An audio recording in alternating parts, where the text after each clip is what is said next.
FR tu semua ada 3 jenis. Okey.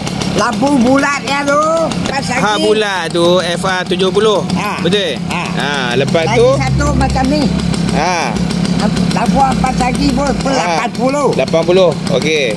Ni FR Family.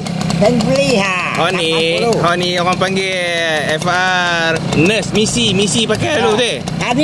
Tapi bola ni keluar tak banyak. Okey. Keluar ada keluar ni, keluar asli pula.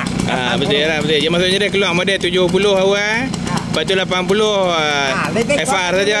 Kau boleh buka Kira ni hak paling muda kali dalam FR ni sebelum keluar RC betul. Dia mula-mula keluar 70. Lepas tu boleh buka hak tu 80 juga. 80. Okey, 80. Ni pun 80. Tapi kau kena pakai kunci dia. Oh, dia nak jadi macam RC dah. Jadi asli Lepas ni keluar habis baru keluar hasil 80. 40 tahun dah ni noh. Hasil 80 baru keluar hasil 1. Betul. Okey, sampel. Rock and ride noh.